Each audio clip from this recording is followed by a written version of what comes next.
The elevator doors opened on the 31st floor and two small girls stepped inside.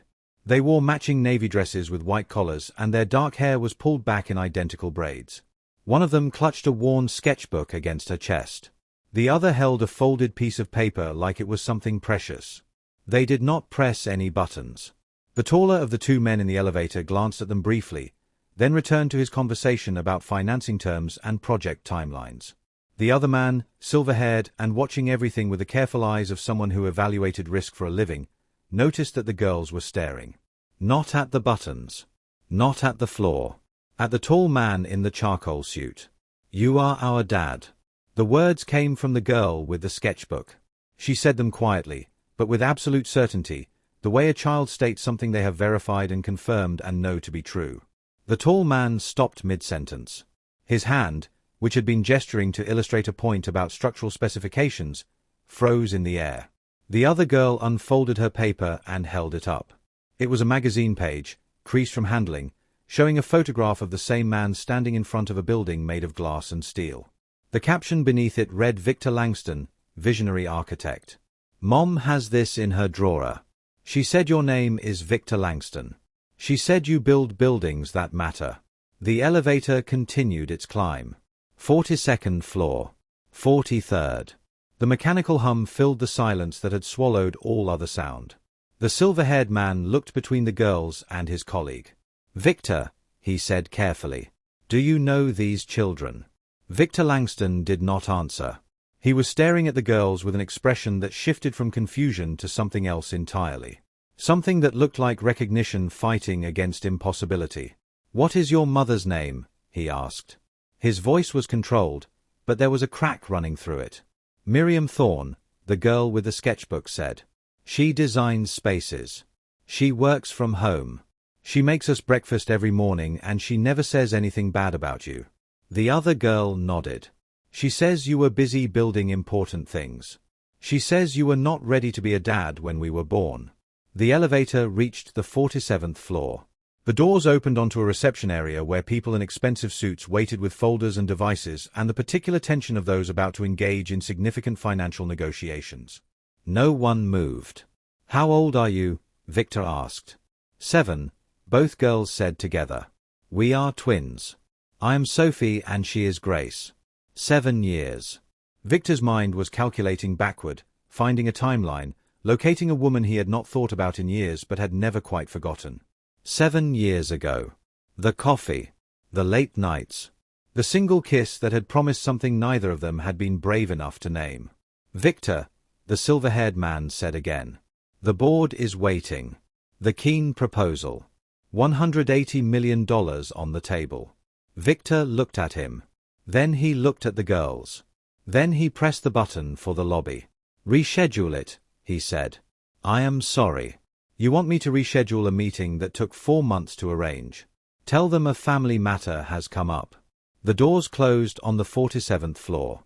The people with their folders and their tension disappeared. The elevator began to descend.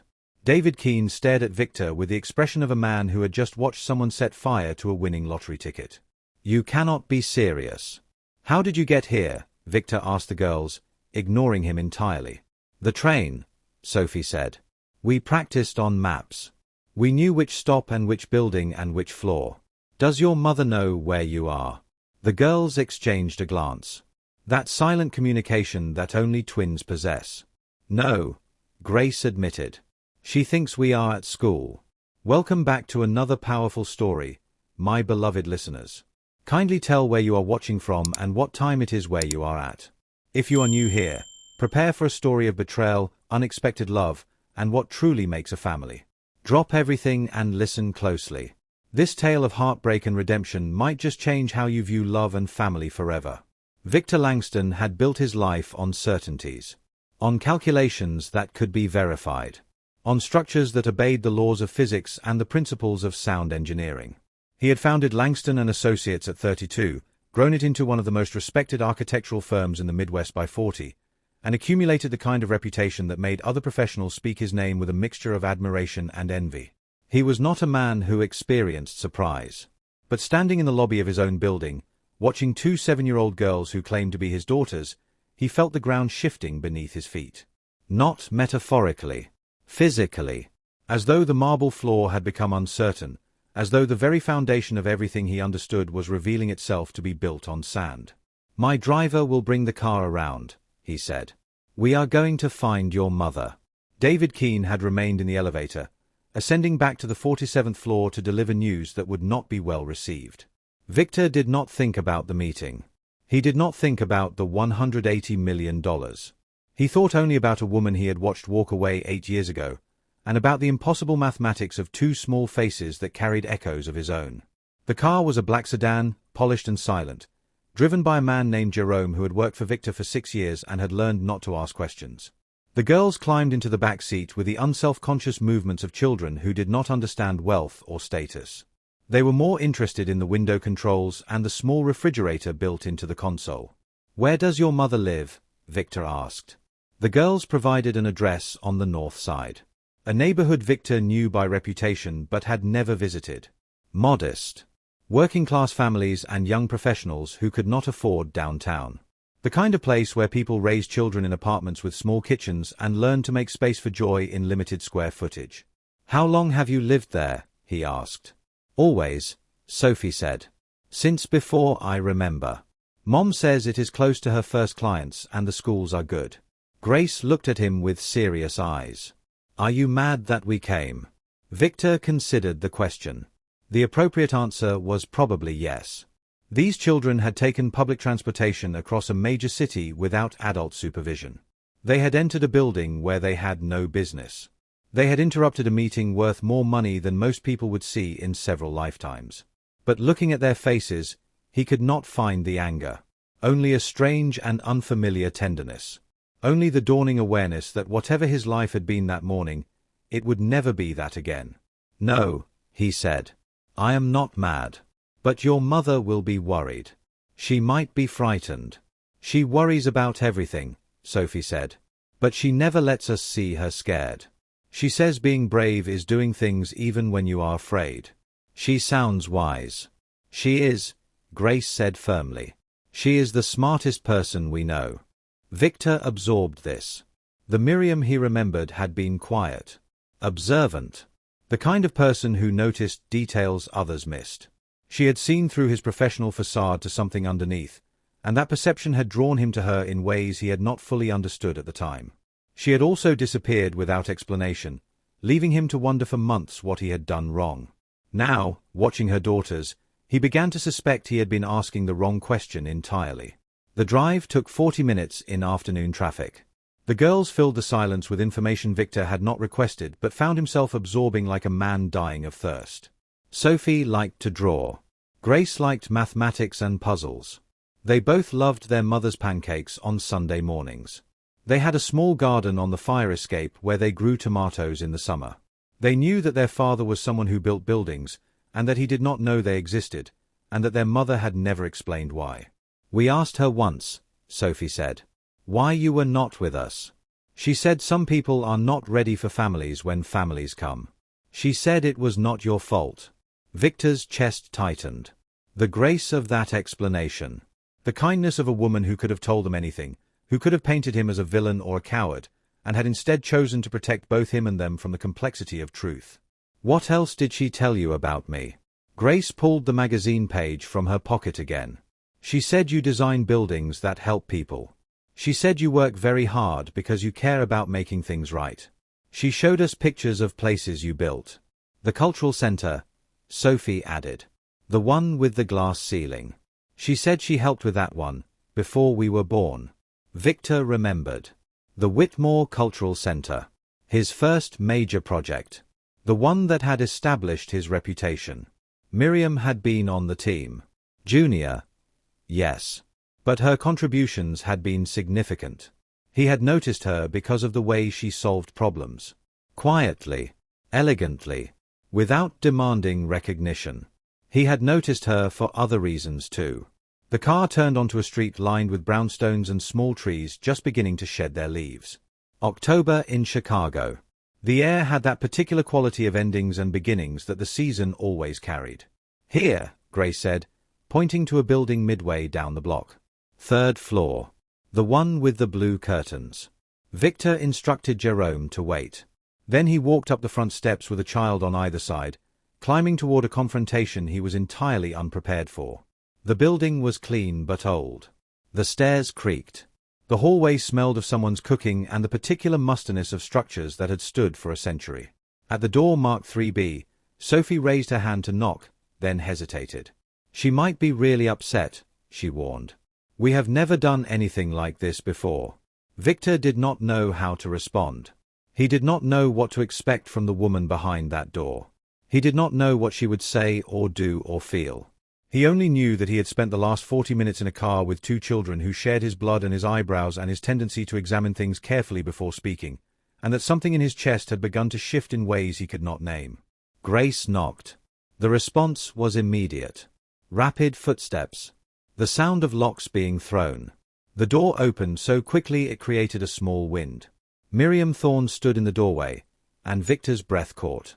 She was older, of course. 8 years older.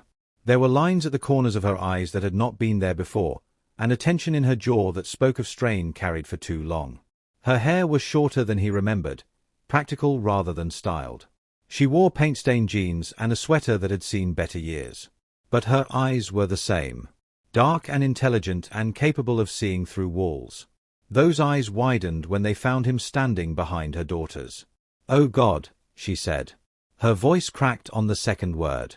She dropped to her knees and pulled both girls against her with a force that spoke of terror barely controlled. "Do you have any idea? Do you have any idea how frightened I have been?" "We are sorry," Sophie said, her voice muffled against her mother's shoulder. "We did not mean to scare you. I called the police. I called the school. I called everyone." Miriam's hands were shaking as she smoothed their hair, checked their faces, assured herself of their physical wholeness. "Why would you do this? Why would you leave without telling me?" Grace pulled back enough to meet her mother's eyes. "We wanted to find him," she said simply. "We wanted to know our dad." Miriam's face went through several transformations in rapid succession. Fear giving way to realization.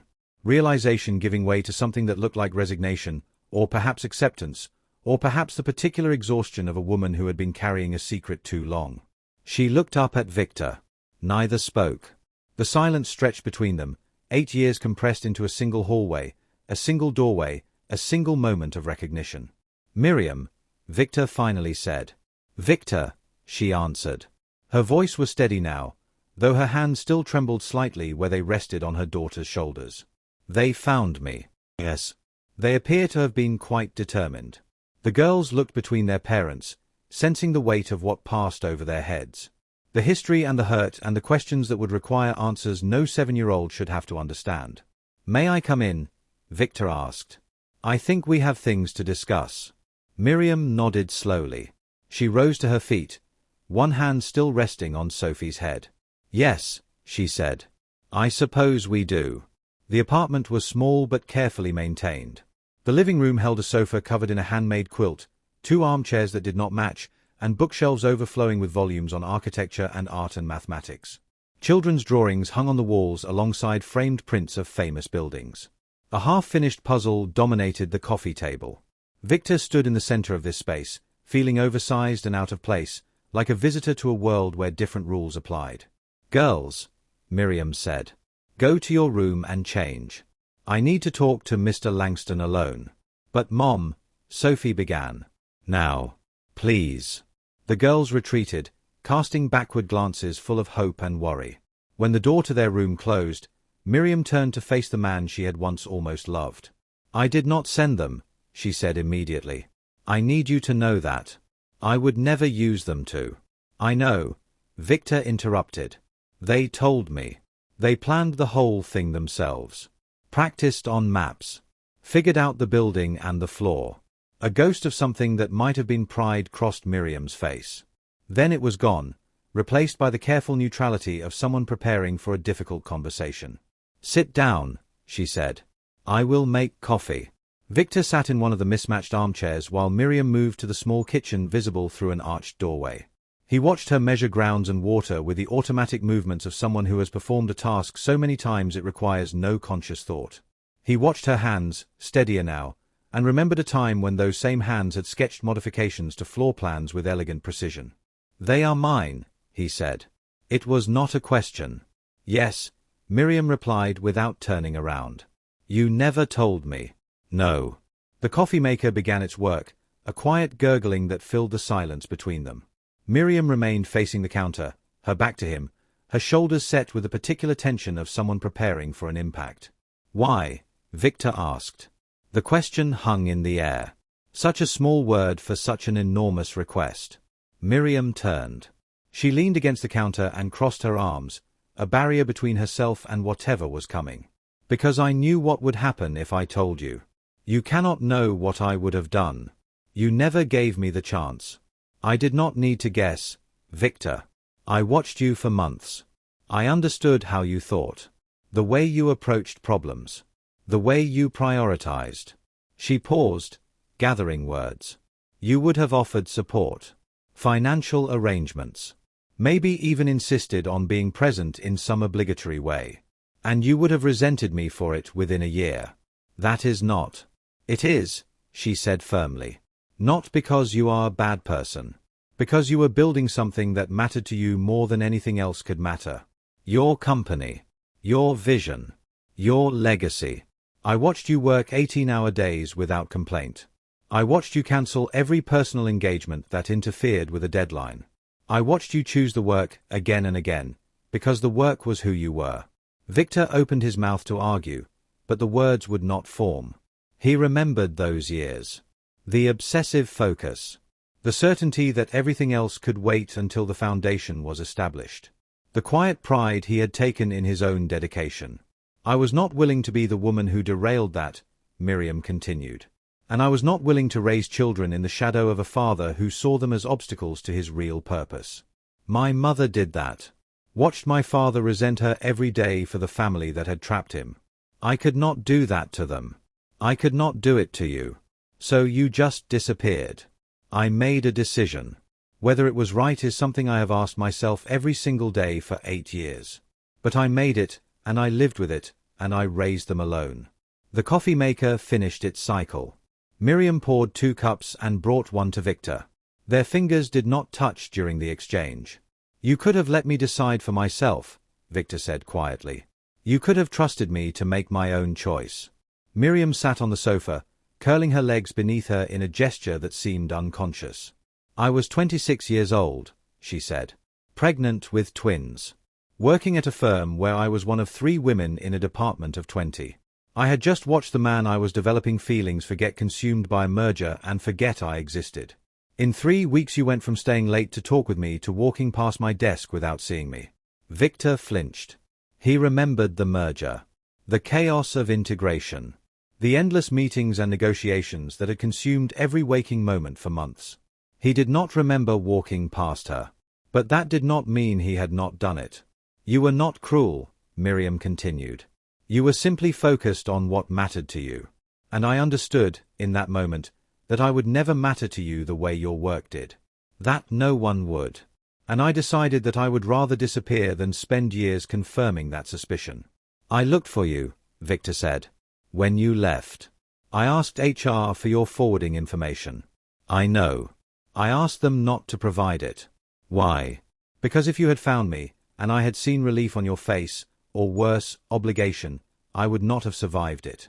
I needed to believe you simply did not care enough to look harder. That made it easier to move forward." The words landed like physical blows. Victor stared at his coffee without drinking it. The steam rose and dissipated, carrying something he could not name. "I did care," he said finally. "I did not know what it was. I did not understand what I was feeling. But when you were gone, there was something missing that I could not replace." Miriam's expression softened slightly, but she did not move toward him. "That is kind of you to say. It is not kindness. It is truth. 8 years late, perhaps. But truth." They sat in silence for a moment. The muffled sounds of the city filtered through the windows.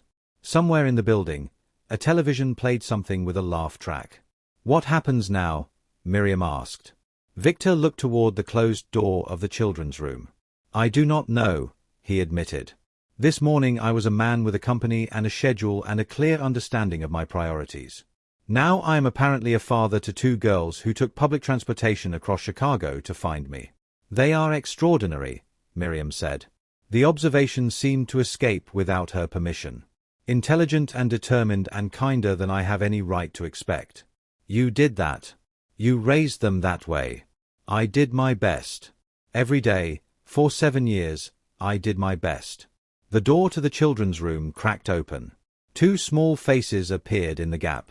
Are you still talking about us? Sophie asked. Miriam sighed. Come out. You might as well be part of this conversation. The girls emerged, changed into pajamas now, their earlier adventure catching up with them in the heaviness of their eyelids. They looked between their mother and the stranger who was not quite a stranger anymore. Are you angry with each other? Grace asked. No, Miriam said. We are trying to understand a complicated situation. Sophie crossed to stand beside her mother on the sofa. Will he come back? She asked. After today. Will we see him again? Miriam looked at Victor. The question was not hers to answer. Do you want me to come back?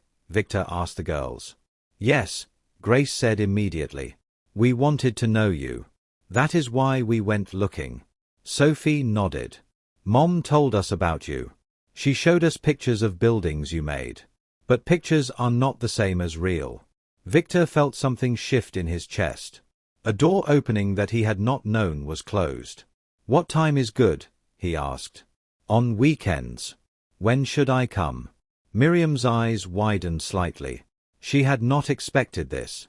Perhaps she had expected him to express interest and then retreat, overwhelmed by the complication of incorporating children into a life built around other things. Saturdays, she said slowly. The girls have activities in the morning, but they are free after lunch. I will be here, Victor said. Saturday. 1 o'clock. The girls' faces transformed with identical smiles. Sophie threw herself at Victor with the unself-conscious affection of a child who did not yet understand that adults were supposed to be careful with each other. Her small arms wrapped around his neck, and he felt the weight of her trust settle against him like something he had not known he was missing. Grace approached more cautiously, watching to see how he would respond to her sister before committing herself. Victor opened one arm, an invitation, and she stepped into the embrace with the serious expression of someone conducting an experiment. They stood that way for a moment. A father and 2 daughters he had not known existed until 4 hours ago. A configuration that felt simultaneously foreign and inevitable. It is time for bed, Miriam said gently. You have school tomorrow, and you have had quite enough adventure for one day. The girls released Victor with reluctant slowness. Will you read to us? Sophie asked her mother. After I walk Mr. Langston out. Victor, Grace corrected. He is our dad. We should call him something other than Mr. Langston. Victor, he agreed. You should call me Victor. The girls retreated to their room, looking back over their shoulders until the door closed behind them. Miriam rose from the sofa and walked Victor to the apartment door. They stood in the hallway, facing each other with 8 years of silence between them. I am not asking for anything, Miriam said. I never wanted your money. I never wanted to complicate your life. I only wanted. She stopped. Whatever she had intended to say remained unspoken. What did you want? Victor asked. To protect them. To protect all of us from disappointment. To build something stable that did not depend on anyone else. You did that, Victor said. What you have here. What you have created. It is not what I imagined my children growing up in. But it is clearly enough. It is more than enough, Miriam said, a flash of steel entering her voice. They are happy. They are loved. They want for nothing that matters. I did not mean to suggest otherwise. The steel faded, replaced by weariness. I know. I am sorry. I have spent so long defending our life that I do not know how to stop. You do not have to defend it to me. Victor reached for the door handle. I will be here Saturday. 1 o'clock. If you want me to bring anything. Just yourself. That is what they want. Just you. He nodded once, then walked down the stairs and out into the October evening. Jerome was waiting with the car, patient as always, asking no questions. Victor sat in the back seat as they pulled away from the brownstone. He watched the building recede in the rearview mirror, the blue curtains of the third-floor window catching the streetlight. He had built skyscrapers. He had designed structures that would stand for centuries. He had shaped the skyline of a major city and received awards from institutions that governed his profession. But he had never built anything that looked like what he had just witnessed. A home made of limited resources and unlimited love. A family constructed without his contribution. 2 children who had crossed a city to find him, carrying nothing but a magazine page and the stories their mother had told them. He thought of Miriam's face when she had opened the door. The terror beneath the relief. The years of worry compressed into a single moment. She had raised them alone. Every fever and nightmare and school event and holiday. Every decision about their care and their education and their understanding of the world. She had done all of it without him, without asking anything of him, without even telling him there was something to ask. And instead of painting him as a villain, she had shown them his photograph. She had told them he built things that mattered. She had given them a father to dream about rather than a ghost to resent. The generosity of that choice was just beginning to register. Victor arrived at his office the next morning to find the consequences of his departure waiting for him. His assistant, a formidably efficient woman named Patricia, met him at the elevator with an expression that suggested storms on the horizon. "David Keene called 4 times yesterday evening and twice this morning," she reported. "The board wants to know what happened. And there is a reporter from the Tribune asking questions about a personal matter that pulled you from a major meeting." Victor absorbed this information without changing his pace. He walked to his office, Patricia trailing beside him. "Reschedule Keene for next week," he said. "Tell the board I will address their concerns this afternoon. And tell the reporter that my personal life is not a matter for public discussion." Victor. Patricia hesitated at the door of his office. "Is everything all right?" He turned to look at her. Patricia had worked for him for 12 years. She had witnessed his divorce, his professional triumphs, his periodic bouts of isolation when the work consumed everything else. She had never asked a personal question before. "I do not know," he said honestly. "I am still determining the answer to that question." She nodded and withdrew, closing the door behind her. Victor stood at the window of his corner office, looking out at the city he had helped to shape. Buildings he had designed rose above the surrounding structures, glass and steel catching the morning light. His name was on projects across 3 states. His firm employed over 200 people. His net worth was measured in figures that most people could not conceptualize. And until yesterday, he had believed that this was enough. That this was the life he had chosen and the life he wanted. That the absence of family was not a loss but a deliberate strategy, a clearing of space for the work that mattered. Now he looked at the same skyline and saw something different. Not monuments to his vision, but structures built while 2 small girls grew up without him. Not achievements to be celebrated, but time spent in one place while somewhere else, a woman raised his children alone. He pulled out his phone and searched for Miriam Thorne. Her professional website appeared. Clean design, simple navigation, a portfolio of work that surprised him with its quality. She had built her own firm, smaller than his by orders of magnitude but clearly successful in its own right. Residential renovations. Small commercial spaces. Community projects that seemed to prioritize need over profit. Her biography mentioned nothing about children. He understood why. The professional world was still not kind to mothers in ways it had learned to hide rather than eliminate. A woman with 2 children faced assumptions about her availability, her commitment, her divided attention. Miriam had apparently chosen to keep that part of her life private, to let her work speak for itself. His phone buzzed. A message from David Keene. "Victor. What the hell happened yesterday? Call me." He ignored it. Instead, he pulled up his calendar and began blocking out Saturdays for the foreseeable future. The board meeting that afternoon was tense but manageable. Victor explained that a personal matter had required immediate attention. He did not elaborate. The board members exchanged glances but did not press, partly out of respect for his position and partly because his track record had earned him considerable latitude. The Keene deal would be rescheduled. The financing would proceed. Nothing had been lost except perhaps some goodwill, and goodwill could be rebuilt more easily than the things that had mattered yesterday. What things, exactly, Victor was still trying to determine. That evening, he sat in his penthouse apartment, a space designed by a colleague and decorated by a professional, and looked around at what he had built for himself. Everything was beautiful. Everything was tasteful. Everything cost more than most people earned in a year. Nothing was personal. No photographs on the walls except generic landscapes. No books except those chosen for the impression they would make on visitors. No evidence of a life lived, only a space inhabited between working hours. He thought of Miriam's apartment. The mismatched furniture. The children's drawings hung with obvious pride. The overflowing bookshelves and the puzzle on the coffee table and the small garden on the fire escape. He had more square footage. She had more life. The week passed slowly. Victor found himself distracted in meetings, his attention drifting to questions he had never considered before. How did one talk to 7-year-olds? What did they eat? What were their interests beyond the brief details they had shared in the car? He researched. He read articles about child development and twin psychology. He ordered books on parenting that arrived in discreet packaging, their covers hidden from Patricia's curious eyes. On Thursday evening, he went to a bookstore and wandered the children's section, feeling absurdly out of place among the young parents and grandparents who belonged there. He bought a book on architecture for children, thinking Sophie might like it. He bought a mathematics puzzle book, thinking of Grace's serious eyes. At the register, the young clerk smiled at him. "Gifts for your grandchildren?" she asked. "My daughters," Victor said. The words felt strange in his mouth. Foreign. He had never spoken them before. Saturday arrived with a weight that Victor had not expected.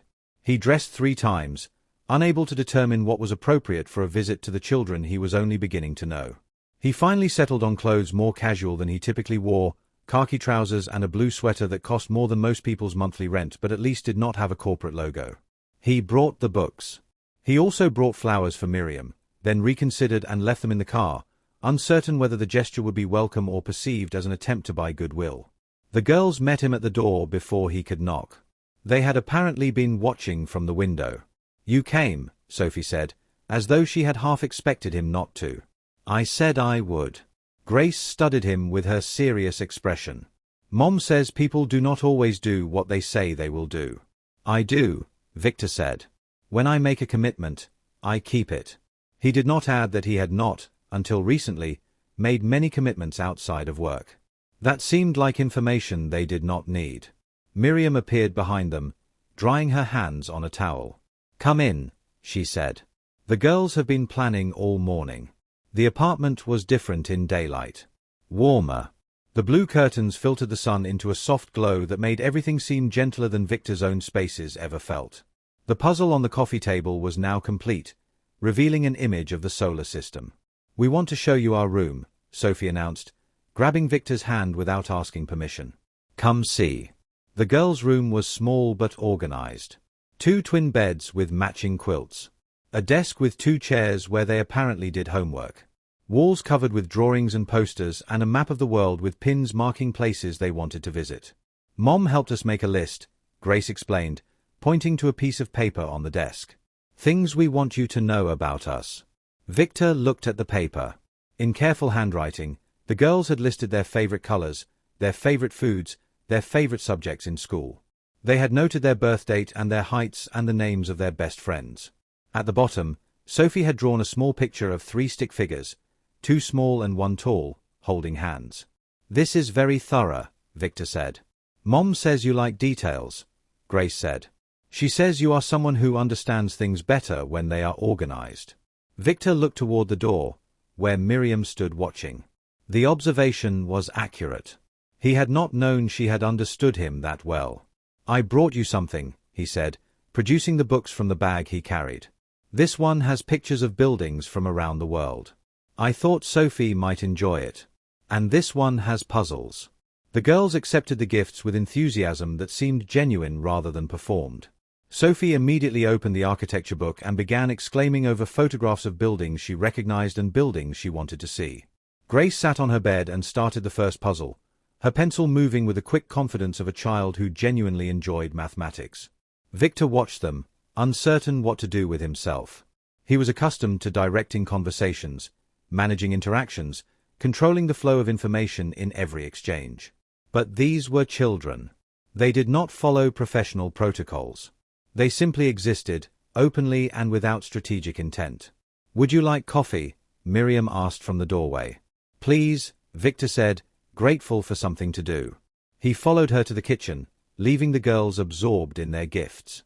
The space was small, barely room for two adults to stand without touching. Miriam moved with the efficiency of someone who had learned to operate in limited square footage. "They seem excited," Victor said. "They have been talking about nothing else all week." Miriam measured coffee grounds. "I had to explain repeatedly that you might not be able to answer every question they have. That you would need time to get to know each other." "What questions do they have?" "Everything. Where you live. What you eat for breakfast. Whether you have pets. What your favorite color is." She smiled slightly. "I told them that not everyone has a favorite color, but they do not believe me." "Green," Victor said. "My favorite color is green." Miriam paused in her preparations. "I did not know that. There are many things you do not know about me." 8 years of things. "Yes." She resumed her task. "And many things you do not know about me." The coffee maker began its familiar sound. Victor leaned against the counter, watching her profile. She looked tired in a way that seemed permanent, as though exhaustion had become a baseline condition rather than a temporary state. "How have you managed?" he asked. "All these years. Alone. I have not been entirely alone. My mother helped when the girls were young. I have friends. A network." She shrugged. "You do what you have to do. You do not have time to feel sorry for yourself when there are children who need feeding and homework that needs checking and nightmares that need soothing. You should not have had to do it alone." Miriam turned to face him. "Perhaps not. But I did. And I would not trade them for anything. Not for an easier life. Not for a different choice. They are worth everything I have given and more." The fierceness in her voice reminded Victor of the woman he had known 8 years ago. The one who had solved problems quietly and elegantly. The one who had seen through his facade. She had not changed in the ways that mattered. She had simply been forged, by time and circumstance, into someone stronger. The coffee finished, and they returned to the living room where the girls had migrated from their bedroom. Sophie was showing Grace something in the architecture book, pointing at a building and explaining why she thought it was beautiful. Victor sat in one of the mismatched armchairs and observed. He was not accustomed to passive observation. He was accustomed to directing, deciding, determining outcomes. But here, in this small apartment, he was a visitor. His preferences and opinions carried no special weight. "This one looks like something you would build," Sophie said, bringing the book to show him. "It is all glass and it looks like it is floating." Victor examined the image. "The Fonsworth House," he said. "Designed by Ludwig Mies van der Rohe. Built in 1951. Have you seen it in person?" "Yes. Several times. It is in Illinois, not far from here." Sophie's eyes widened. "Could we go see it someday? Together?" "If your mother agrees," Victor said, looking at Miriam. "We will discuss it," Miriam said neutrally. "One thing at a time." The afternoon passed more quickly than Victor expected. The girls asked questions. He answered them. They showed him their drawings and their school projects and the tomato plants on the fire escape, still producing small red fruit despite the cooling weather. Grace explained the mathematical properties of prime numbers with an enthusiasm that surprised and delighted him. Sophie described her dream of designing houses where every room had a different purpose and a different feeling. They talked over each other and finished each other's sentences and occasionally disagreed about minor details with the passionate certainty of siblings who loved each other. By late afternoon, they were tired. The excitement of the week had caught up with them. Sophie yawned without covering her mouth. Grace's eyes began to droop. "Time for you to rest," Miriam said. "But Victor is still here," Sophie protested. "Victor will come back," Miriam said. "Next Saturday. And the Saturday after that." "Promise?" Grace asked, looking at Victor with those serious eyes. "Promise," he said. The girls hugged him again before retreating to their room. Miriam walked him to the door. "Thank you," she said quietly. "For coming. For keeping your word." Victor looked at her. The late afternoon light caught the tiredness in her face, the years of effort and worry and solitary strength. "I missed everything," he said. Their first words. Their first steps. 7 years of their lives. Yes, Miriam said. You did. I cannot get that back. No. You cannot. But I can be here now. For what remains. She studied him, searching for something in his face. He did not know whether she found it. We will see, she said. Actions, not words. That is what matters now. He nodded. He understood. Trust was not given. It was earned. Over time. Through consistency. Next Saturday, he said. Next Saturday, she confirmed. He walked down the stairs and out into the evening. The air was cooler now, carrying the full weight of autumn. His driver waited with the car. Victor did not immediately get in. He stood on the sidewalk, looking up at the third-floor window where a small face appeared briefly before a blue curtain was drawn closed. His phone buzzed. Another message from David Keane. Another reminder of the life that had seemed so important 1 week ago. He ignored it. The following weeks established a pattern. Every Saturday at 1 o'clock, Victor arrived at the brownstone on the north side. Every Saturday, he spent the afternoon learning his daughters. Their rhythms. Their preferences. The small conflicts that arose between siblings and the immediate reconciliations that followed. He learned that Sophie was sensitive to criticism and needed to be approached carefully when her drawings did not turn out as she intended. He learned that Grace was stubborn about problems and would not rest until she had solved them, even when the solution eluded her for hours. He learned that they loved their mother fiercely and watched her constantly, alert for signs of strain that they could somehow ease. And he learned, gradually, painfully, the shape of the life they had lived without him. Stories emerged. The time Grace had pneumonia and Miriam had stayed awake for 3 days straight. The time Sophie had wandered away in a grocery store and Miriam had nearly collapsed from fear. The birthdays with homemade cakes because professional bakeries were too expensive. The Christmases with carefully budgeted gifts and traditions invented to make abundance out of limitation. Miriam did not tell these stories to make him feel guilty. The girls told them, casually, as children do when describing the landscape of their lives. They did not understand the weight of what they were revealing. They simply talked about what they knew. Victor listened. He catalogued. He began to understand the magnitude of what Miriam had accomplished. At work, his colleagues noticed changes. He left earlier on Fridays, preparing for Saturday. He declined events that fell on weekends.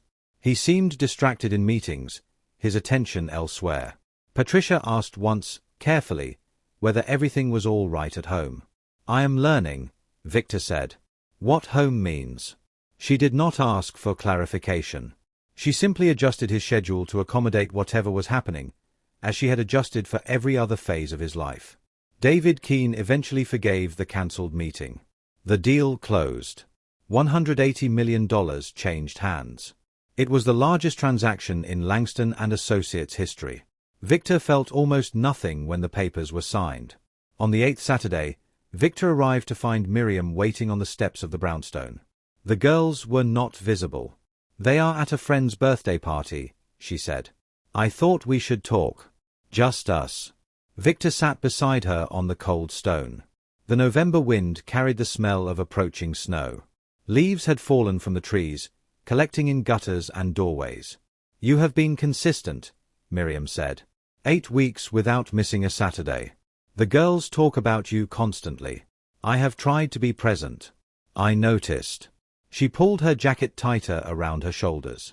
I did not expect this. When they found you. When you came to the door. I thought you would express interest and then disappear. I thought the reality would be too complicated. Why would you think that? Because I knew who you were 8 years ago. A man who prioritized. Who calculated. Who made decisions based on logic rather than emotion. Victor absorbed the assessment. It was not inaccurate. I am still that man, he said. But I am learning that my calculations were incomplete. I did not include variables that I should have. Variables. You. Them. The possibility that there was more to life than what I had chosen to see. Miriam was quiet for a moment. A woman walked past with a dog. A car horn sounded in the distance. I have something to show you, she said. Something I have never shown anyone. They went upstairs to the apartment. It was strange to be there without the girls, the space too quiet, the energy different. Miriam retrieved a box from the top shelf of her bedroom closet. It was an ordinary cardboard box, the kind used for storing documents or photographs. She placed it on the kitchen table and opened it. Inside were papers. Letters. Handwritten on lined notebook paper, dated and organized. "What is this?" Victor asked. Miriam pulled out the first letter. 7 years ago, she said. When the girls were born. I started writing you letters. I never sent them. I did not intend to. But I needed to tell someone, and you were the only someone who mattered. She handed him the letter. Victor's hands trembled slightly as he unfolded it. The handwriting was cramped, written in the exhausted hours of a new mother. He began to read. I do not know if I will ever give you this. But I need to write it anyway. They were born today. 2 girls. They have your eyes. He looked up at Miriam. She nodded for him to continue. They are so small. I cannot believe that something so small can contain everything that matters. I am terrified that I will fail them. I am terrified that I made the wrong choice not telling you. I am terrified of everything. But when I look at them, when I see your eyebrows on their tiny faces, I know that I would make the same choice again. Because they deserve a mother who chose them. Who wanted them. Who did not trade them for someone else's approval. Victor set the letter down. His throat was tight. There are more, Miriam said. 1 for each year. Every birthday I wrote you a letter telling you what you had missed. Why are you showing me this? Because Sophie found them. The week before they came to find you. She was looking for something in my room and she found the box and she read enough to understand who you were. That is why they went looking. They knew you existed because Sophie read these letters. Victor looked at the box. There were 7 letters inside. 7 years of his daughter's lives, recorded by a woman who had no obligation to remember him at all. May I read them? He asked. Yes, Miriam said. That is why I am showing you. So you understand what you missed. So you understand what I carried. So you understand that I never forgot you, even when I was pretending you did not exist. She left him alone at the table. Victor opened the second letter. They are 1 year old today. They are walking now, or trying to. Grace figured it out first. She is cautious but determined. Sophie watched her sister and then tried to run before she could walk. She fell down 11 times and cried each time and then got up again. I wonder if she gets that from you. The refusal to accept that something is difficult. He read through the years. First words. First day of school. The time Sophie drew a picture of a family with 3 people and Miriam had to explain why there was no father figure. The time Grace asked why other children had dads and they did not. For that one, Miriam had written. I told her that families come in different shapes. That some families have 2 parents and some have 1 and some have grandparents or aunts or uncles who fill those roles. I told her that she was loved, and that love is what makes a family. She seemed to accept this. But I saw her watching the other fathers at the school pickup, and I know she was wondering. I know she will always wonder. And I do not know if what I have done is protection or theft. I only know that I made the only choice I could live with. Victor finished the last letter. His eyes were wet. He could not remember the last time he had cried. Miriam had returned to the living room. She sat on the sofa, watching him. I did not know, he said. His voice was rough. I did not know you carried all of this. How could you know? I never told you. You should have. Perhaps. But would you have heard me? 8 years ago. Would you have understood what I was trying to explain? Victor considered the question honestly. 8 years ago, he had been a man who measured everything in terms of efficiency and return on investment. 8 years ago, he had viewed family as something other people had, a distraction from the work that truly mattered. I do not know, he admitted. Neither do I. That is why I never sent them. She stood up and moved to the window. Outside, the sky was grey with approaching weather. The girls love you, she said. Already. 8 weeks and they love you completely. That is what children do. They open their hearts without calculation. They trust without evidence. Victor joined her at the window. They stood side by side, looking out at the street below. I have missed so much, he said. Yes. I cannot get it back. No. But I can be here now. I can learn what I should have known all along. Miriam turned to face him. Her eyes were guarded, but something in them had shifted. Words are easy, she said. You are good with words. You build presentations and pitches and persuasions. But this is not a deal to be closed. This is life. These are children. They do not negotiate. I know. Do you? I am learning. She studied him for a long moment. Then she nodded. There is a school concert next Thursday, she said. The girls are performing. Nothing fancy. Just a holiday thing. They want you to come. Victor thought of his calendar. Thursday had a board meeting scheduled. A dinner with investors. 2 conference calls with international partners. I will be there, he said. At what cost to your work? At whatever cost is necessary. The answer seemed to satisfy something in her. The guardedness in her eyes softened slightly. We will see, she said. Actions, not words. Actions. Victor agreed. I understand. The concert arrived faster than Victor expected. He rearranged his schedule with a ruthlessness that startled Patricia. The board meeting was moved. The dinner was cancelled. The conference calls were delegated. On Thursday evening, he sat in a folding chair in an elementary school auditorium, surrounded by parents and grandparents and siblings, feeling more out of place than he had felt anywhere in years. Miriam sat beside him. They had arrived separately, met at the door, navigated the crowded hallway together. She introduced him to no one. He understood why. The questions would be complicated. The explanations would take too long. The girls were in the 3rd row of the children's choir. Sophie had braided her hair with ribbons. Grace wore an expression of intense concentration. When the music began, Victor watched his daughters sing. Their voices blended with the others, indistinguishable from the mass of children but somehow unmistakable to him. He could pick them out even with his eyes closed. They spotted him in the audience. Sophie waved, briefly, a small motion that her teacher probably would have discouraged. Grace simply nodded, that serious acknowledgement that was so characteristic of her. Victor felt something expand in his chest. Something that had been compressed for years, decades, perhaps his entire life. After the concert, the girls found them in the crowd. You came, Sophie said, her face bright with joy. I promised I would. Grace hugged him without saying anything. Her arms wrapped around his waist, and she held on for longer than usual. Did you like the music? She asked finally. Very much. We practiced for weeks, Sophie said. Miss Andrews made us sing the same part over and over until it was perfect. It sounded perfect to me. You are biased, Miriam observed dryly. Because they are yours. Victor looked at her. Yes, he said.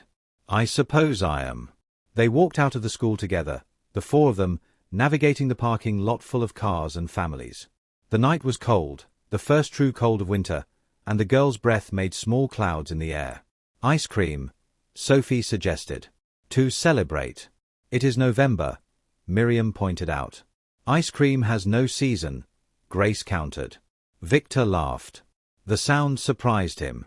He could not remember the last time he had laughed like that, spontaneously, without calculation. Ice cream, he agreed. My treat. They found a shop that was still open, one of those places that refused to acknowledge the calendar. The girls ordered elaborate sundaes. Miriam chose a simple scoop. Victor discovered he had no idea what flavors he preferred because he never ate ice cream. He ordered the same as Sophie. The 4 of them sat at a small table, eating ice cream on a November night, talking about nothing of importance. The concert. The weather. A joke Grace had heard at school. It was, Victor realized, the most ordinary evening he had spent in years. It was also the most meaningful. Later, after the girls were in bed and Victor was preparing to leave, Miriam stopped him at the door. Thank you, she said, for being there tonight. It meant everything to them. It meant everything to me. She hesitated, as if deciding whether to say something more. I have been hard on you, she said finally. Perhaps harder than you deserved. You have been protecting your children. There is nothing wrong with that. Maybe. But I am beginning to think that protection is not always the same as what is best. She paused. The letters I showed you. There are things in there I wrote in anger. In hurt.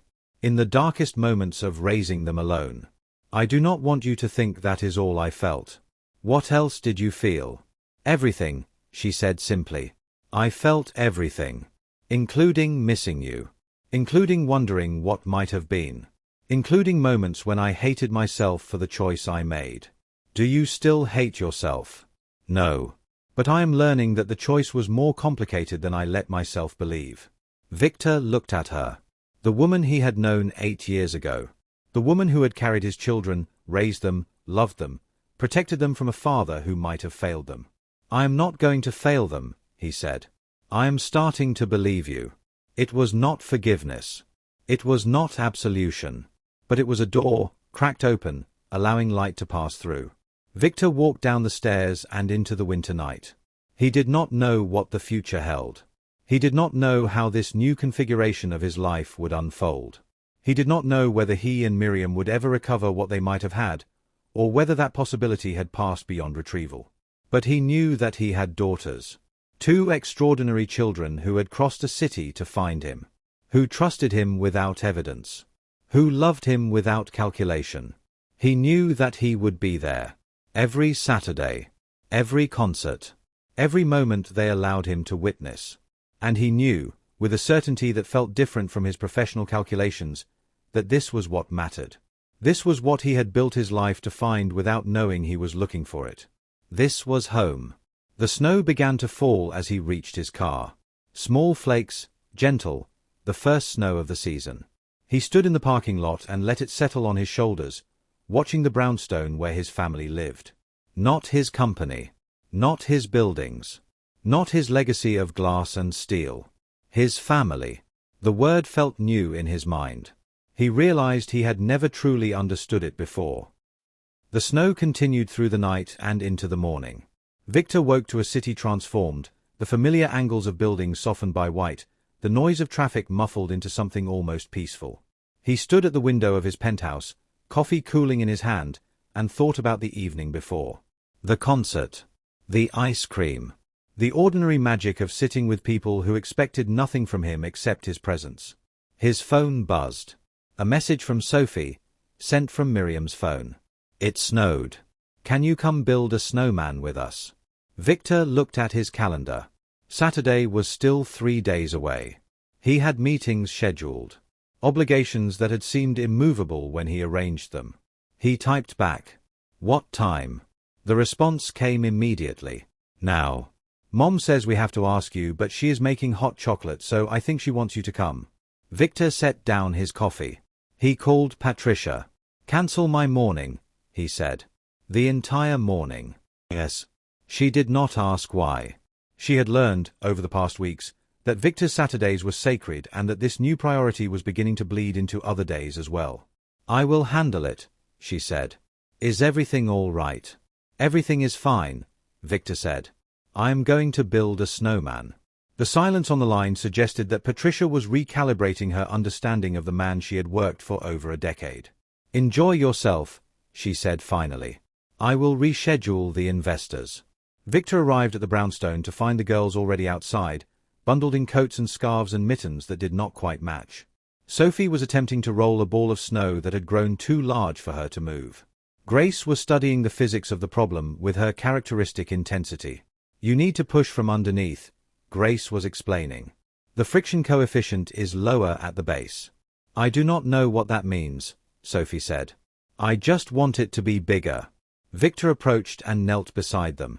May I help? The girls looked up with matching expressions of delight. You came, Sophie said. On a not Saturday. You invited me. Mom said you might be too busy. I was not too busy. Grace studied him with those serious eyes that reminded him so much of himself. You cancelled meetings for us. It was not a question. She had apparently inherited his capacity for deduction along with his eyebrows. Yes, Victor admitted. Why? Because some things matter more than meetings. The answer seemed to satisfy her. She returned her attention to the snow, and together the three of them built the base of what would become an impressively large snowman. Miriam emerged from the building carrying a tray with 4 cups of hot chocolate. She had not bothered with a coat, just a heavy sweater, and she shivered slightly as she crossed the sidewalk. "You came," she said. The words echoed her daughter's, but the tone was different. Surprised. Perhaps pleased. "Sophie invited me. I told her to ask. I did not think you would actually." She did not finish the sentence. Victor took 2 cups from her tray and handed one to each girl. "I am learning," he said, "that invitations from them are not optional." Miriam smiled. It was small, barely more than a softening of her expression, but it changed her face in ways that Victor found himself cataloguing. The snowman took shape over the next hour. 3 spheres of decreasing size. Sticks for arms. Stones for eyes and buttons. A carrot that Sophie insisted on retrieving from the kitchen for the nose. "It needs a scarf," Grace declared. "Something to make it look finished." Miriam disappeared inside and returned with a red scarf that had seen better years. The girls wrapped it around the snowman's neck with ceremonial seriousness. "What should we name it?" Sophie asked. They debated options. Mr. Frost. Snowbert. Captain Winter. Victor, Grace suggested quietly. The other 3 turned to look at her. "Because he came when we asked," she explained. "And he is tall and serious like our snowman." Victor felt something crack open in his chest. A small fissure in walls he had not known he was maintaining. "I am honored," he said. Sophie giggled. "We cannot have 2 Victors. It will be confusing." "Victor too," Grace amended. "Our snowman is Victor too." They stood together in the cold morning light, admiring their creation. A family, or something approaching one, gathered around a snowman with a borrowed scarf. Victor looked at Miriam. She was watching her daughters with an expression he had seen before. Pride and love and the particular weariness of someone who had carried too much alone for too long. "Thank you," she said quietly, "for being here. There is nowhere else I would rather be." The words surprised him with their truth. The weeks that followed established new patterns. Victor's Saturdays remained sacred, but other days began to include the girls as well. A Wednesday dinner. A Thursday homework session when Miriam had a client meeting and needed someone to watch them. He learned their rhythms more deeply. Sophie's creative bursts that required space and patience. Grace's methodical approach to problems that sometimes frustrated her sister. The way they communicated without words, finishing each other's thoughts, knowing things about each other that no one else could know. He also learned Miriam. She was more guarded than the girls, more careful with her trust. But gradually, in small increments, she began to let him see the woman behind the protective wall she had built. She told him about the early years. The exhaustion of newborn twins. The terror of being solely responsible for 2 lives. The moments when she had been certain she was failing and the moments when she had surprised herself with her own strength. "There were nights I did not sleep at all," she said one evening after the girls were in bed. "Not because they were crying. Because I was so afraid something would happen to them that I could not close my eyes." "How did you manage?" "I did not have a choice. When there is no one else, you find what you need inside yourself. Or you break. Those are the only options." Victor listened. He did not offer solutions or advice. He simply listened, bearing witness to years of struggle that she had never been able to share. "I used to talk to you," Miriam admitted. "In my head. When things were hardest. I would imagine telling you about whatever crisis was happening and imagine what you might say." "What did I say?" "In your imagination. You said I was doing fine. That I was stronger than I knew. That the girls were lucky to have me." She paused. "I do not know if you would have actually said those things. But I needed to hear them, so I made you say them. I would have said them. If I had known. If I had been there. Would you?" The question hung between them. "I would like to believe I would," Victor said carefully. "But I do not know who I was 8 years ago well enough to be certain. I know who I am now. I know that you are extraordinary. That what you have done is remarkable. That our daughters are lucky to have you." Miriam's eyes glistened. She turned away, but not before Victor saw what his words had meant to her. The public question arose sooner than Victor expected.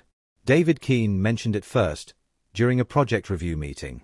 "The rumor mill," he said casually, "is very interested in your personal life. I have no interest in the rumor mill. Nevertheless, there are stories circulating. A woman. Children. Something about an elevator." David shrugged. "You know how these things work. People talk. Journalists listen." Victor considered his response. He had known this moment would come. His private life had never truly been private. The cost of success was scrutiny, and scrutiny found every crack in every wall. "Let them talk," he said. "You are not going to deny it. There is nothing to deny. I have 2 daughters. Their mother raised them without my knowledge for 7 years. I am now part of their lives." David stared at him. "You are serious." "I am always serious. This could affect the firm." Victor. The perception of stability. The questions about judgment. "My judgment has never been better," Victor said. "And my priorities have never been clearer. If the firm cannot survive the revelation that I have children, then the firm has larger problems than my personal life." David fell silent. He knew Victor well enough to recognize when an argument was over. That evening, Victor called Miriam. "The story is going to come out," he said. "Someone has connected us. It is only a matter of time before journalists start asking questions." "I know," Miriam said. "I have been expecting it. How do you want to handle it?" "What do you mean? If they ask me to comment, what do I say? Do I confirm? Deny? Redirect? You and the girls will be affected by whatever I decide. So the decision should be yours." Silence on the line. "You are asking my permission," Miriam said finally. "I am asking for your input. That is not how powerful men typically operate. I am learning that there are different kinds of power, and different ways to use them." More silence. Victor waited. "What would you say?" Miriam asked. "If you were speaking for yourself?" "I would say that I have 2 daughters I did not know existed until recently. That their mother raised them with extraordinary courage and grace. That I am grateful for the chance to know them and determined to be present in their lives. That my family is not a scandal. It is a gift." Miriam's breath caught audibly. "You would say that publicly, if you allow it, even though it admits that you were ignorant of your own children for 7 years. Even though. People will judge you. People always judge. I have spent my career worrying about perception, managing image, controlling narrative." Victor paused. "I am tired of it. The only people whose opinions matter to me now are 2 7-year-old girls and their mother." The silence stretched longer this time. When Miriam spoke again, her voice was different. Softer. "Say what you need to say," she said. "I trust you." The words landed with weight that Victor felt physically. "Thank you," he said. "Do not thank me. Just keep your word." "I will." The story broke 2 weeks later. A small item at first, buried in a business section column about executives and their private lives. But the internet amplified it, and soon Victor's name was trending alongside speculation and conjecture. He released a statement through his publicist. Brief. Direct. Confirming the existence of his daughters without providing details. Acknowledging Miriam without naming her. Requesting privacy for a family that was still finding its footing. The response was mixed. Some praised his honesty. Others questioned his judgment. A few opinion pieces debated the ethics of his choices, though none of the writers knew enough facts to reach meaningful conclusions. Victor ignored all of it. On the Saturday following the story's release, he arrived at Miriam's apartment to find a small crowd of photographers on the sidewalk. They had discovered the address somehow. They called his name and snapped pictures as he climbed the steps. Inside, the girls were confused. "Why are people taking pictures of our building?" Sophie asked. "Because they are curious about our family," Victor said.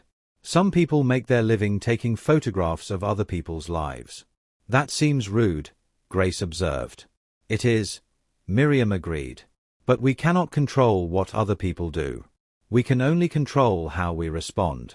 The photographers remained for several days, then drifted away when the story lost its freshness. The world moved on to new scandals and new curiosities. Victor's family faded from public interest. But something had changed. At school, the girls began to mention their father openly. Sophie showed her classmates pictures she had drawn of buildings Victor had designed. Grace explained, to anyone who would listen, that her father was an architect who built things that mattered. Miriam reported these developments with a mixture of pride and concern. "They are claiming you," she said. "Publicly. That changes things. Does it bother you?" "No." She paused. "But it makes what we are doing more real. More permanent. Before, you were a possibility. A maybe. Now you are a fact in their lives. A fact they are sharing with the world. Is that not what we wanted? It is what we wanted. It is also terrifying. Why? Because if you disappear now, they will not recover. Before, they had never had a father. They did not know what they were missing. Now they know. And if you leave." She did not finish the sentence. "I am not going to leave," Victor said. "You cannot promise that. I can promise that I will never leave by choice. That I will never decide they are too much trouble or that my work is more important. That I will be here for every moment they allow me to witness." Miriam studied him. The guardedness in her eyes had been diminishing for weeks, but it had not entirely disappeared. "Actions," she said. "Not words." "Always," Victor agreed. "Actions." Spring arrived slowly, the way it does in the Midwest, with fits and starts and sudden returns of cold. The snow melted. The trees began to bud. The small garden on the fire escape showed signs of life. Victor was there when the first tomato seedling emerged. "It worked," Sophie exclaimed, pointing at the tiny green shoot. "It actually worked." "Of course it worked," Grace said. "We followed the instructions precisely." They had planted the seeds together, the four of them, on an afternoon in late March. Victor had never planted anything in his life. He had watched his daughters demonstrate technique with the confidence of experts, their knowledge passed down from their mother, who had apparently been teaching them gardening for years. "Mom says you have to be patient," Sophie explained. "Things grow at their own speed. You cannot make them hurry."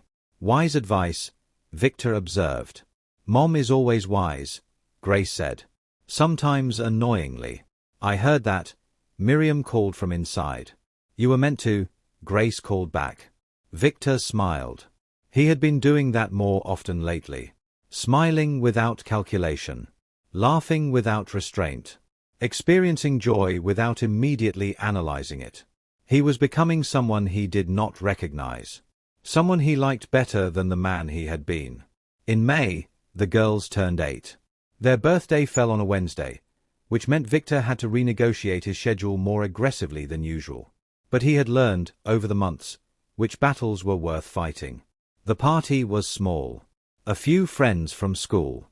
Miriam's mother, who had driven down from Wisconsin and who regarded Victor with skeptical tolerance. Cake and games and the particular chaos of children in a confined space. Victor helped with setup. He helped with cleanup. He did things he had never done before, fetching and carrying and distributing party favors, feeling simultaneously out of place and exactly where he belonged. After the guests left and the girls were exhausted in their room, Victor sat with Miriam in the living room. Her mother had retreated to the guest accommodations, a hotel nearby because the apartment had no space for visitors. 8 years, Miriam said quietly. I have been doing this for 8 years. You are not alone anymore. No. She looked at him. I am not. They sat in comfortable silence. The kind of silence that does not need to be filled. The kind of silence that exists between people who have grown accustomed to each other's presence. I want to tell you something, Miriam said finally. Something I have not told anyone. Victor waited. When I left, 8 years ago. When I disappeared without telling you about the pregnancy. She paused. I was not just protecting myself or the children. I was punishing you. For what? For not seeing me. For being so consumed by your work that I became invisible. For those 3 weeks after the merger when you walked past my desk without acknowledging I existed. Victor absorbed this. I was angry, Miriam continued. Hurt. I told myself I was being practical. that I was making a rational decision based on realistic assessment of how you would respond. But underneath all that logic was something smaller. Something petty. I wanted you to wonder. I wanted you to feel the absence. I wanted you to know what it was like to be forgotten. And did I feel the absence? I do not know. You tell me. Victor considered his answer carefully. I felt something, he said. When you left. I told myself it was inconvenience. Disruption to my routine. But it lasted longer than inconvenience should last. I looked for you. Not hard enough, clearly. But I looked. Why did you stop?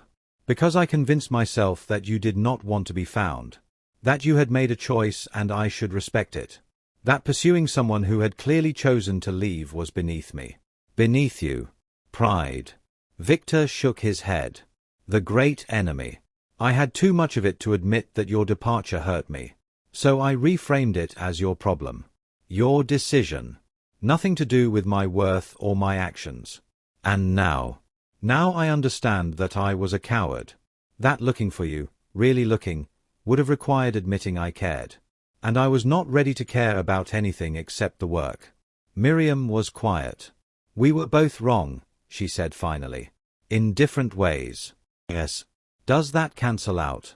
Two wrongs becoming neutral. I do not think it works that way. I think we both carry what we did. We both learn from it. We both try to be better. And what about us? The question hung in the air. It was the first time either of them had acknowledged that there might be an us beyond co-parenting. What do you want there to be? Victor asked. I do not know. She looked at him. I spent 8 years alone. I became someone who does not need anyone. Who can handle everything myself. That was survival. But it was also a wall. And walls are hard to dismantle once they are built. I am not asking you to dismantle anything. Then what are you asking? Victor considered the question. I am asking for time, he said. Patience. The same patience you taught our daughters about growing things. I am asking you to let me be present without demanding to know what that presence means. To let things develop at their own speed. Miriam smiled slightly. That sounds like my advice. I have been paying attention. She reached across the space between them and took his hand. The gesture was small, almost tentative, but it meant more than grander gestures might have. Time, she said. I can give you that. The summer arrived with heat and humidity and the particular joy of children released from school. Victor adjusted his schedule to accommodate longer days with the girls. He took them to see buildings he had designed. He showed them construction sites where new structures were rising. He let them watch the process of creation that had defined his professional life. Sophie was captivated by the aesthetics. The way light fell through different materials. The colors that emerged when sun struck glass at particular angles. She began incorporating architectural elements into her drawings, her imagination expanding to include the built environment. Grace was fascinated by the engineering. The calculations that made buildings stand. The forces that needed to be balanced. She asked questions that required Victor to dig into his own education, remembering principles he had not consciously thought about in years. He found himself learning from them as much as teaching. Their perspectives were fresh and unencumbered by professional convention. They saw possibilities that he had been trained to dismiss. What if the walls could move? Sophie asked one afternoon, standing in the lobby of a building Victor had designed a decade earlier. Like in our apartment, when Mom rearranges the furniture. But the whole building. Walls are structural, Victor began, then stopped. Actually, he said, there are some buildings that do exactly that. Modular construction. Flexible spaces. Can we see one? I will find one for you. He did. A week later, they visited a building in Milwaukee where interior walls could be reconfigured to create different floor plans. The girls were delighted. Grace immediately began sketching possible arrangements. Sophie imagined rooms that could transform based on mood. You are raising architects, Victor told Miriam that evening. I am raising children who ask questions, she replied. What they become is up to them. But you must see it. The way Sophie thinks about space. The way Grace thinks about structure. I see it, Miriam acknowledged. I have seen it since they were toddlers. They take things apart to understand how they work. They build elaborate constructions with blocks and complain when the blocks do not do what they imagine. They get that from me. They get that from both of us. I am a designer, Victor. I understand space and form. You do not have a monopoly on creative thinking. He smiled at the sharpness in her voice. The old Miriam, the one he remembered from before, emerging from behind the wall she had built. I never thought I did, he said. But I am learning how much they share with me. How much of who they are came from genetics I did not contribute to raising. Nature and nurture, Miriam said. They got your eyebrows and your stubbornness. They got my patience and my tendency to worry. The combination is entirely their own. And entirely wonderful. Yes, Miriam agreed. Entirely wonderful. In August, Victor made a decision. He did not consult Miriam. He did not ask for permission. For once, he acted on instinct rather than calculation. He purchased a brownstone. Not far from Miriam's building, but larger. 4 bedrooms instead of 2. A garden in the back instead of a fire escape. Space for a family to grow. He showed it to Miriam on a Saturday afternoon while the girls were at a friend's house. "What is this?" she asked as he unlocked the front door. "Possibility," he said. They walked through the empty rooms. Light streamed through tall windows. The hardwood floors creaked with the particular character of buildings that had stood for a century. Victor explained his thinking. The girls' room in Miriam's apartment was small. They were growing. They would need more space. And if he was going to be a permanent part of their lives, it made sense to have somewhere they could stay with him. "You want them to live here," Miriam said. "With you. Sometimes. On weekends, perhaps. Or when you need time to yourself. I am not trying to take them from you. I am trying to create options."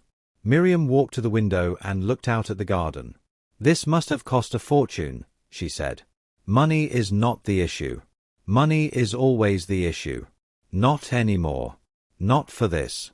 She turned to face him. "You did not ask me," she said. Her voice was neutral, but something underneath it suggested she was working through complex emotions. "No," Victor agreed. "I did not." "Why not?" "Because I knew you would object. You would say it was too much. Too fast. Too presumptuous. You would find reasons to refuse. And so you went ahead without my input. I went ahead and created a possibility. The decision about what to do with it is still yours."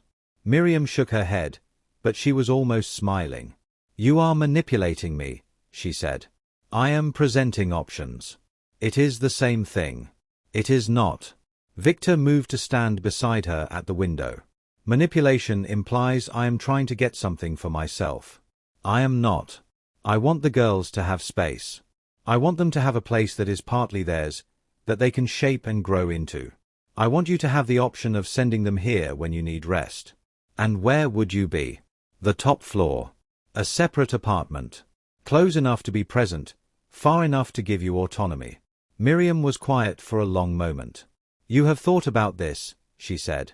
"I have done little else for weeks." "Why?" "Because I missed 8 years. I cannot get them back. But I can shape the years to come. I can create structures that support rather than constrain. That is what I do, Miriam.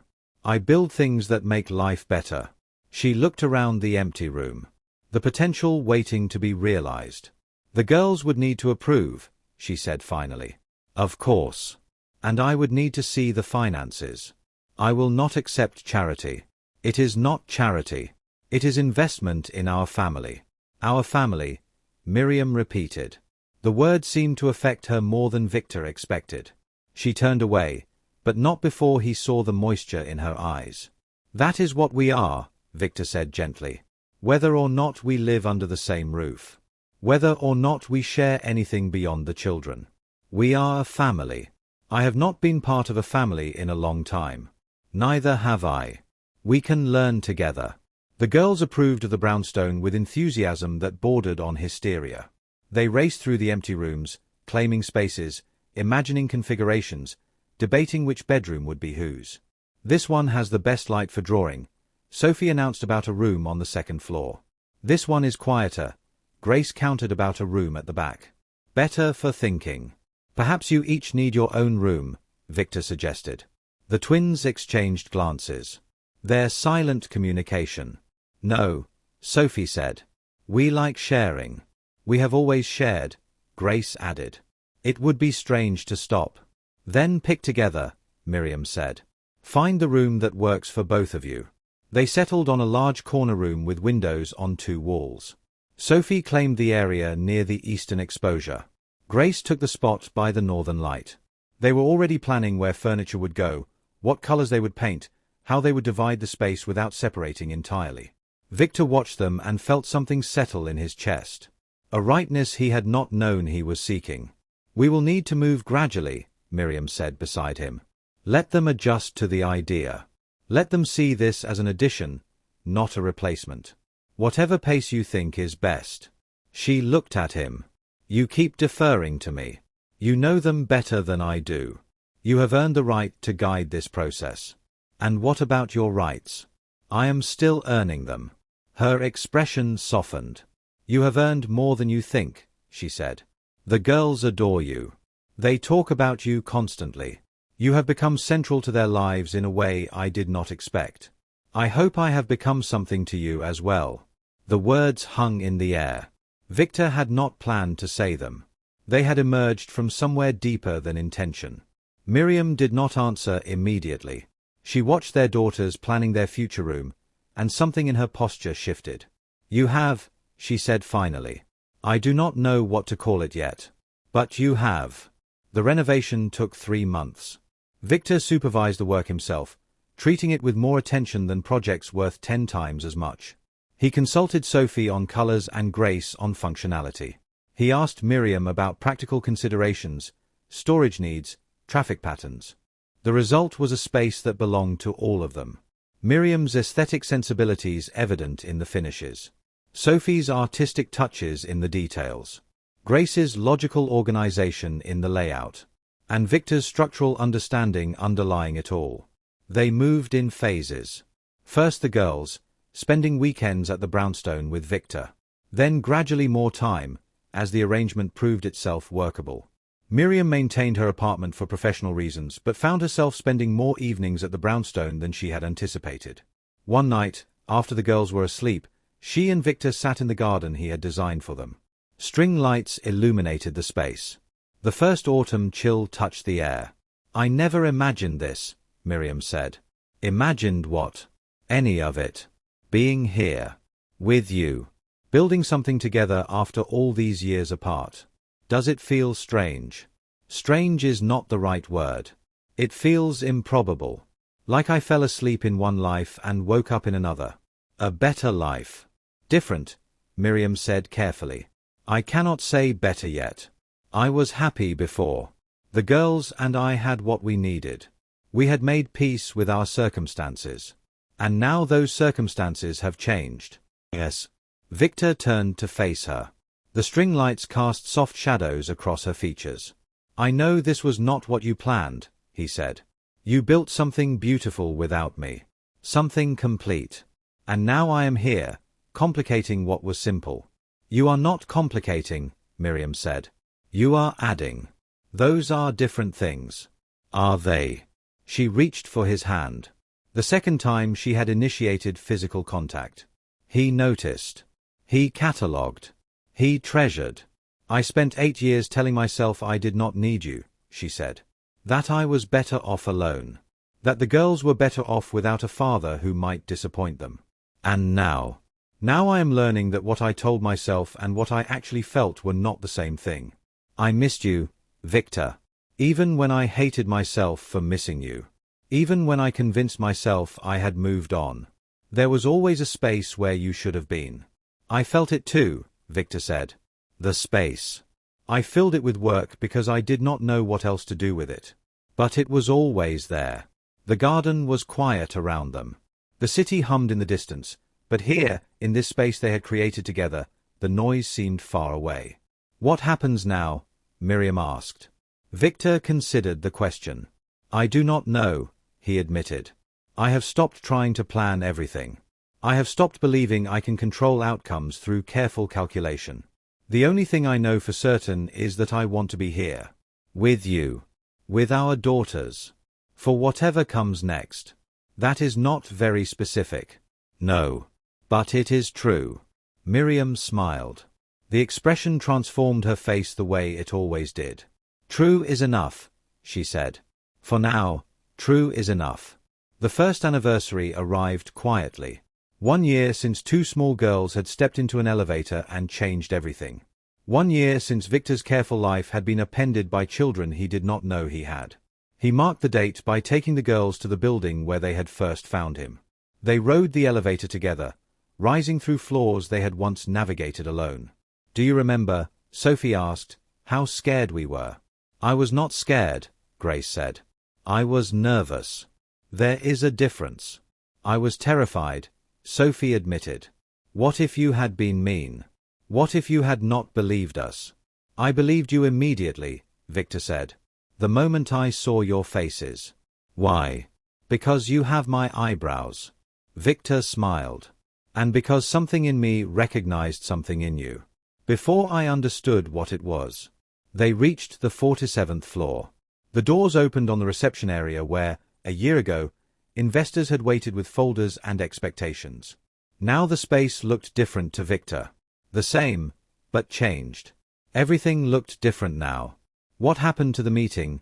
Grace asked. The one you missed to come with us. We rescheduled it. Did you get the money? Yes. Was it important? Victor considered the question. It seemed important at the time, he said. Now I understand it was just money. What happened in this elevator was important. We were important, Sophie said. Even though you did not know us yet. Especially because I did not know you yet. Meeting you changed how I understand importance. The girls absorbed this with the particular wisdom of children who have learned to accept what they cannot fully comprehend. Can we go to your office? Grace asked. We have never seen where you work. Victor hesitated. His office was a space he had always kept separate from personal life. A fortress of professional identity. But the boundaries he once maintained had been dissolving for months. Yes, he said.